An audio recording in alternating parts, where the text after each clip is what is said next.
शेख हसीना की तबाही का सबसे बड़ा कारण बने वो 23 कमरे। वहां जो होता था सुनकर कांप जाएगी आपकी रूह। अब मुस्लिम देशों ने भी शेख हसीना को शरण देने से किया मना। आखिर कैसे हुआ ऐसा गुनाह? पाकिस्तान को लेकर भी रूप बदलेगा बांग्लादेश। होने वाला है ये बड़ा काम। इसलिए अपनी बेटी को लेकर बांग्लादेश से भागी शेख हसीना लड़कियों के साथ करती थी ये काम। शेख हसीना को तबाह होते आप देख ही रहे होंगे। अभी एक दिन पूर्व आपने शेख हसीना के घर से सामान लूटने के फोटो और वीडियो देखे होंगे, लेकिन अभी एक ऐसी सच्चाई सामने आई है जिसने दुनिया को हिला कर रख दिया। आपको बता दें कि शेख हसीना को भारत में शरण लिए हुए 3 दिन हो गए हैं। उनकी किस्मत का फैसला सुनाते हुए भारत सरकार की ओर से उन्हें कुछ समय के लिए यहाँ रुकने की अनुमति दे दी गई है। हालांकि अभी भी हसीना अपने अगले ठिकाने के विकल्प तलाश रही हैं।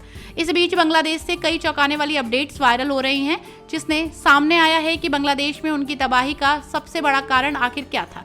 इस कारण 23 कमरों की बात सामने आई है, जिसमें रूह कपा देने वाला कारनामा होता था। बांग्लादेश की पूर्व पीएम शेख हसीना ने अपने देश की सत्ता में रहते हुए कई शॉकिंग फैसले लिए। आरक्षण की आग भले ही उन्हें ले डूबगी हो, लेकिन उन पर विपक्षी नेताओं की आवाज दबाने के आरोप लगातार लगते रहे। दावा किया जाता है कि पीएम के खिलाफ आवाज उठाने वाले राजनीतिक हस्तियों को एक गुप्त अड्डे पर बंधक बना दिया जाता था। इस अड्डे का नाम दिया गया था आईना घर। बांग्लादेश के बड़े अखबार डेली ऑब्जर्वर ने हाल ही में अपनी एक रिपोर्ट में खुलासा किया कि बांग्लादेश की खुफिया एजेंसी DCFI यानी कि directorate general of force intelligence इसे चलाती थी। इस रिपोर्ट में यह भी बताया गया है कि बांग्लादेश में इस तरह के कुल 23 आईना घर चलते थे, जिसे हाउस ऑफ मिसर्स भी कहते थे। यहाँ पर कई कमरों में लोगों को बंद रखा जाता था। यहाँ पर बिना किसी नियम कानून के उन्हें रखा जाता था और टॉर्चर की रिपोर्ट्स भी हैं। शेख हसीना के जाने के बाद वहां से कैदियों को रिहा किया जा रहा है। आपको बता दें कि इसे हसीना की सबसे बड़ी भूल माना जा रहा है। बताया जा रहा है कि उनके इस कदम की वजह से पूरा विपक्ष पीएम के खिलाफ एकजुट हो गया था।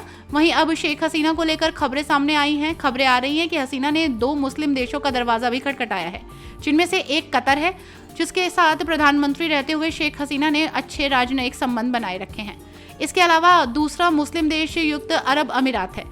मीडिया रिपोर्ट्स की माने तो अभी वहां शरण लेने के लिए बातचीत चल रही है, लेकिन कुछ भी फाइनल नहीं हुआ। 2 मुस्लिम कंट्रीज के अलावा शेख हसीना रूस, फिनलैंड और बेलारूस से भी शरण मांग रही हैं। हालांकि अभी तक कहीं से उन्हें पॉजिटिव रिस्पॉन्स मिलता दिखाई नहीं दे रहा। जाहिर है कि 23 कमरों की बात सामने आते ही शेख हसीना से लोग और अधिक चौंकने हो गए हैं। शेख हसीना के इस कर्मकांड के लिए आप क्या कहेंगे? अपनी राय हमें कमेंट बॉक्स में जरूर लिखिएगा। Bureau report TNF today.